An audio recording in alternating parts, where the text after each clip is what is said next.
So my name is Alex Nasonov. I'm a member of the NetBSD project. Let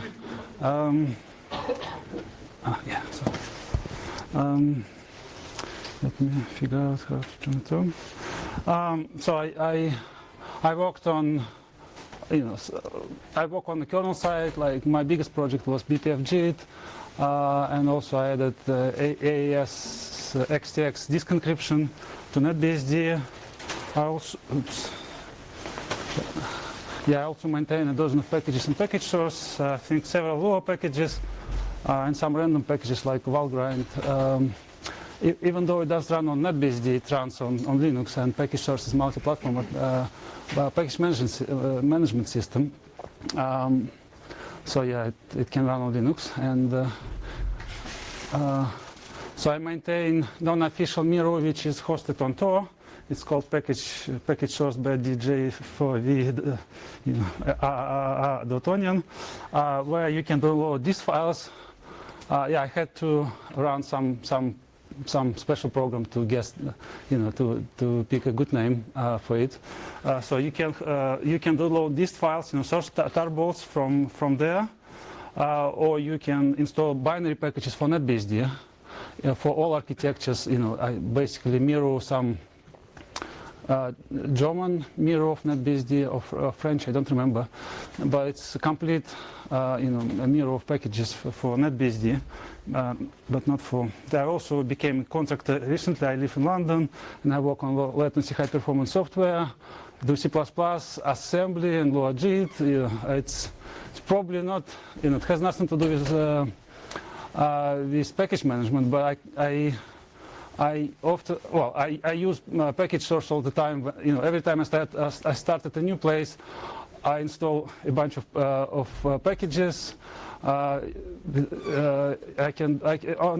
Package source allows you to install unprivileged builds, so I don't have to have a root.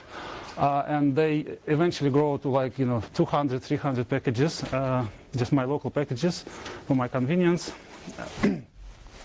So I also build mini compilers and domain-specific languages.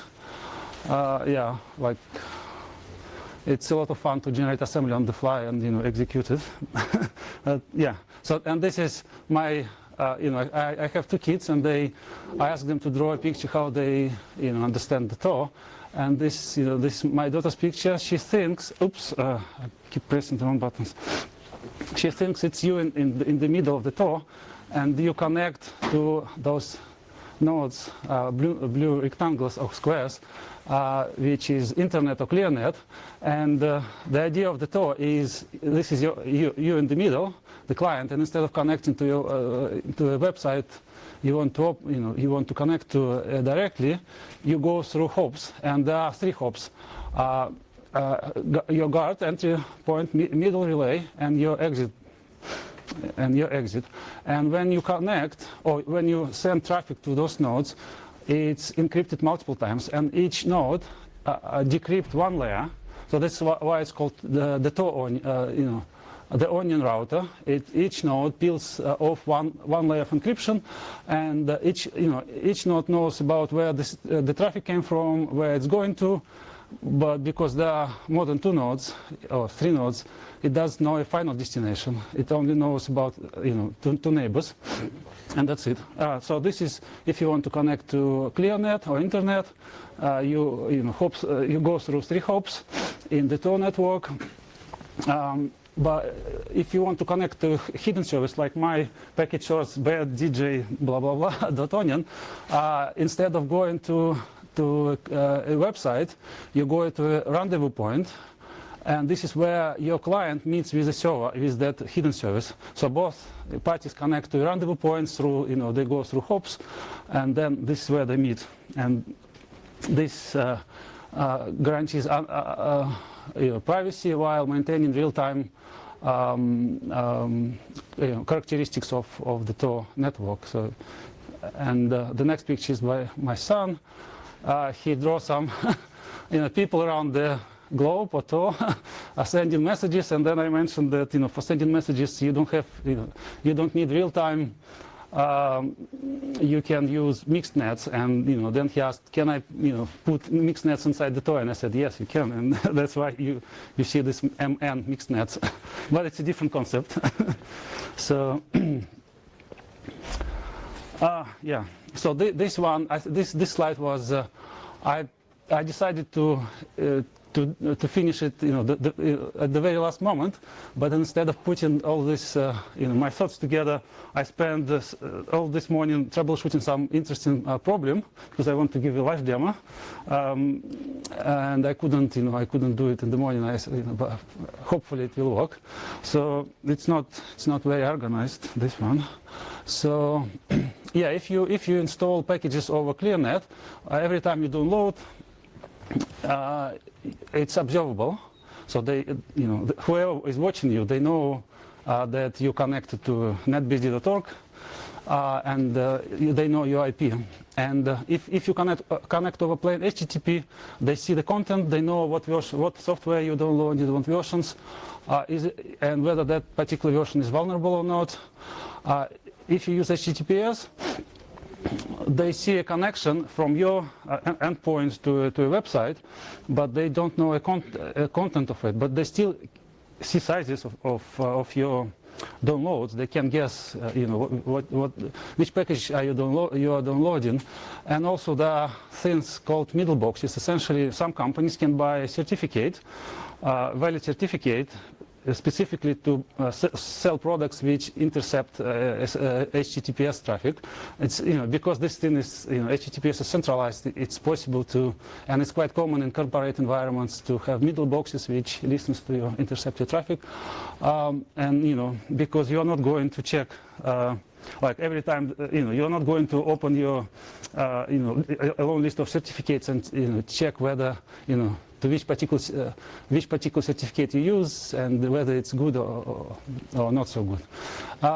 So yeah, that's essentially man-in-the-middle attack. They can not only intercept. Well, yeah, interception is a bit different, but it's passive. But they can also send a different traffic, insert some themselves in the middle, and and send a different traffic, like a different version of software. Yeah, size is observable. My friend suggested to host a mirror, like instead of downloading only packages you're interested in, he suggested downloading the whole thing, like 20 gigabytes of packages, whatever, and then install what you need. But if you do rsync, it's also incremental, and they can observe deltas and stuff like that. So it's it would be nice to hide your activity from whoever is watching. So yeah, Tor gives you anonymity. When you connect through three nodes, if they are not, like if they cannot be all observed, like if it's not, like if it's some local enemy or whatever you're fighting with, then if they don't control the whole network of the world, then it's very hard to track because you jump through hops. And also, if you download something from a hidden service cannot be. The name itself is a proof that is a proof of identity. So when you create a hidden service, it creates a private key, and the name of that service is derived from a private key. And if you know the name, it's a proof that that whoever is behind on the other end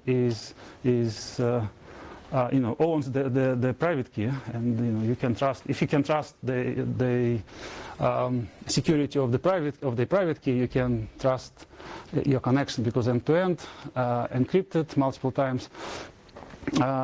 Yeah, I think that's it. Unfortunately I wanted to put something else here, but yeah, I spent a lot of time troubleshooting.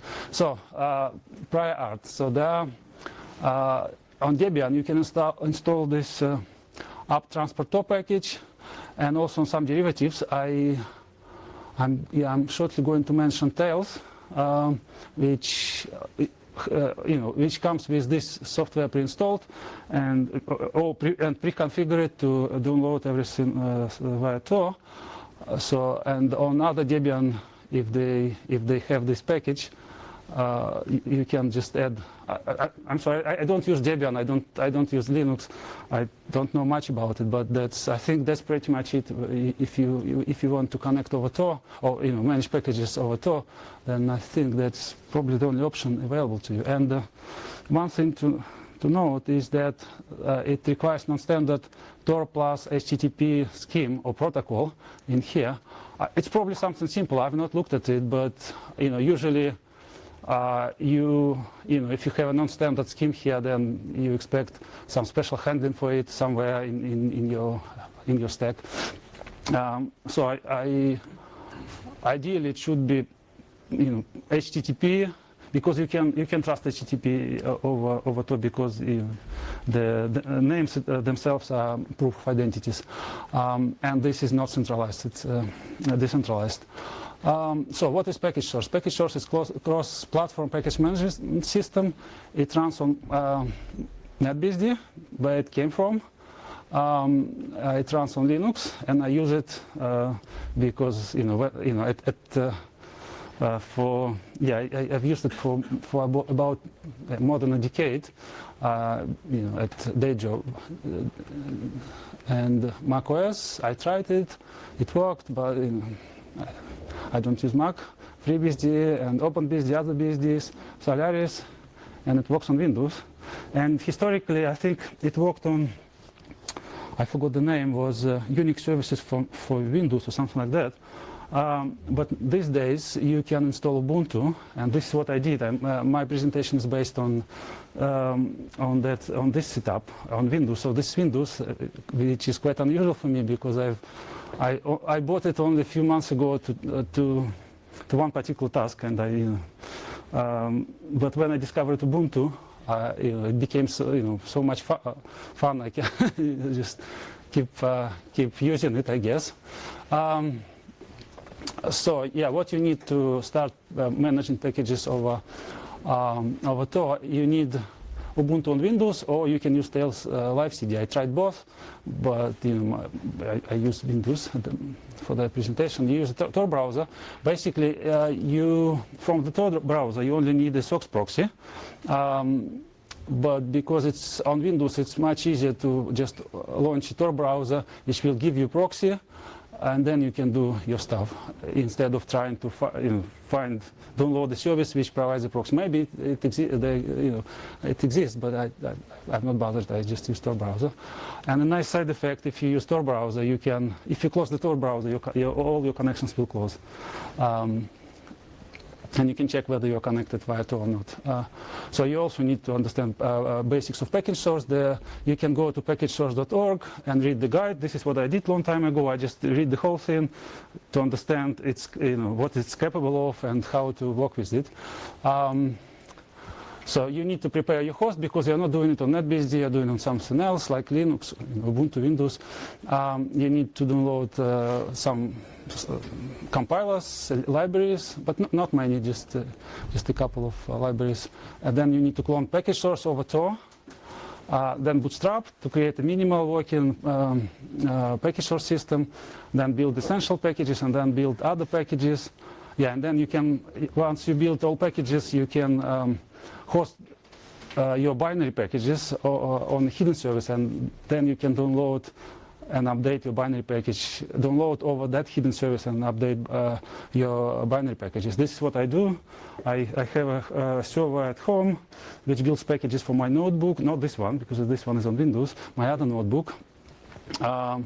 And for my Tor relay and my main web server, DNS server, and soon mail server, it's all updated over Tor from my server in my house.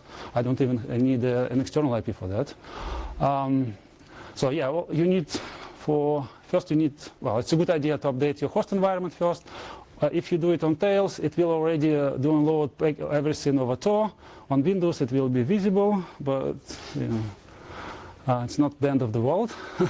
So then you can install essential packages like GCC compiler, C++ compiler, and curses development, because it needs some header files and stuff. CVS It's a concurrent version control system. It's very old. Don't laugh at me. Yeah, there was a talk. Jörg gave a talk earlier today about migrating to something else, but it works. And then you need to install some package, so you need some tool to download your tarballs, source tarballs, and you need a tool to connect to a SOX proxy. So this tool gives you those two abilities.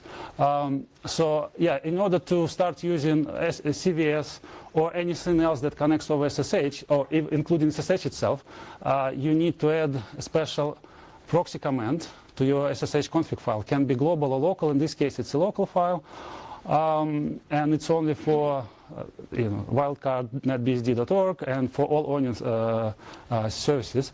And when you want to connect to one of those hosts, it will pipe your commands. Your traffic will go through this tool, which will connect to this SOX port. This is what the Tor browser uses by default, and it will connect to your hosting port. It's on Ubuntu.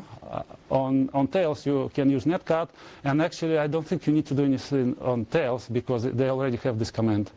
It's a bit different: -x SOX proxy version 5, and the rest. So yeah, you can now that you set up your SSH, you can clone, and so. For those of you who think that CVS is old, so this is really old. When I first started using CVS 2 decades ago, this command was already archaic because no one used RSH anymore. Everyone used SSH at the time. And then you can export CVS root, and then you can check out package source. It will take a while, and if you want to check whether it's downloaded over Tor, you can just close the Tor browser. It will terminate this program immediately because it's connecting over the Tor. If you have a GitHub account, you can use this. Why do you need to have a GitHub account? Because it will use CVS or SSH. Sorry, this will use SSH. And if you try to download via HTTPS here, then you will need not a SOX proxy. You will need a HTTP proxy, which we don't have at the moment, but we will install it later. So yeah, next step is bootstrap and package source. So you are going, after the installation, you will have the main configuration file called mk.conf, and you can actually specify parts of it, important parts of it, before you start building and start the bootstrap process. And you can specify make jobs, run 4 jobs in parallel. Prefer package source means avoid external host dependencies. Try to build a self-contained system. Update target and depends target. It's when every time you manually type make package or package install, it will also create binary packages for all dependencies. And for this one is when you do bmake update manually. It will also create binary packages for everything, which is handy because you want binary packages to later update on a different host, for example. So package source not required, but it's handy for some tools. And this is important. You say fetch using this tool and use SOX proxy on your local host listening on this port. And every time you download, it will connect through the SOX proxy. I put this one because you cannot. So ideally, you should use curl from package source, but like what happens if there is a chicken and egg problem when you try to update this package itself, and I tried it because there was an update recently of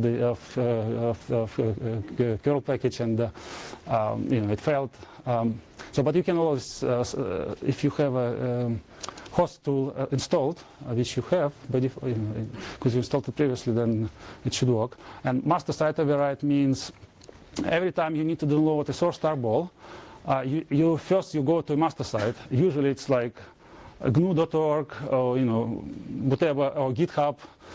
This is main distribution of a particular package. But if you specify this, first it will try to use my Onion service to download over Tor, and then if it's not available, then it will try other alternatives.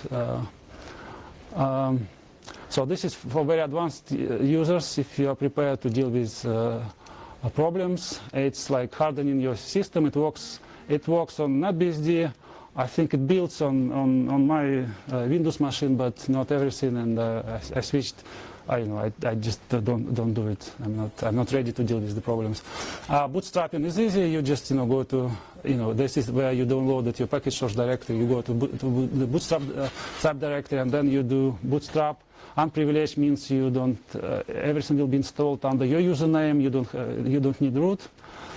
In this prefix, in this directory, and with this fragment, this the file I showed you earlier. And this one is on some Linuxes, shell is not POSIX enough. I believe you need to specify bash, which works with this script. Build essential packages. Package tools digest. I don't normally build it because it's available, but I think when you specify preferred package source, this is like MD5 checksums. Yeah, it's probably because it's not available on Ubuntu in my setup. So you need MD5 checksums because every time you download something, it checks it checks the integrity of the downloaded file using checksums. And then to build it, you just do bmake package install. It's a good idea to add this path to your path. Package bin and package sbin, but it works without adding it to the path. This as well. Hopefully it will be new and better version. This is HTTP proxy, which can connect to your SOX proxy, which is in your Tor browser, and this is required for some tools which, or for all tools which download binary packages or install binary packages. Simple web server for hosting your packages. It just package check allows you to build a list. So you specify a long list of packages you want to install. Then you can do, you can say with a single command, you say install everything from source. It will build everything. Or you can also say, install everything from binary packages on, for example, in different box, and you point to your directory where your packages are hosted, and it will, download them and build them. pbulk, it's for I used it for a while, but I will probably come back to it. But I switched back to package check. So if you want to build all packages or a lot of packages, then you can use it, and it's better than package check, but it's more difficult to set up. Package in, it's very simple tool which also can be used to do package management over Tor. It's like apt, you can do install, remove, update, full upgrade, clean. I think it's very similar. This is just for fun, if you want to see dependencies of all your installed packages and you want to visualize them.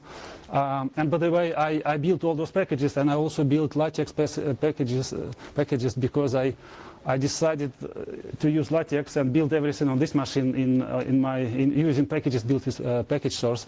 So it's all, this setup is quite advanced, and it can generate PDF from LaTeX Beamer packages.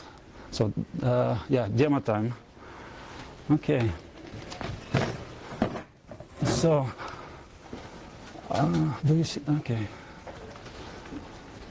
So I have this Ubuntu, and every time I close it, I think it's like init process. It kills the init process and it kills everything. Can you see it? Okay, and I think it's clean setup. Let me check if I still have. Okay. So first, right. Let me go through the steps first. Sorry, I'm probably creating a noise because my mic is dropped. Okay.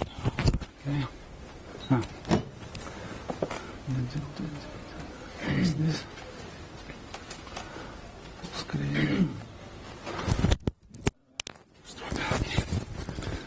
So, yeah, first we configure start a new hidden service, then we start a web server to host binary packages, and then we remove some packages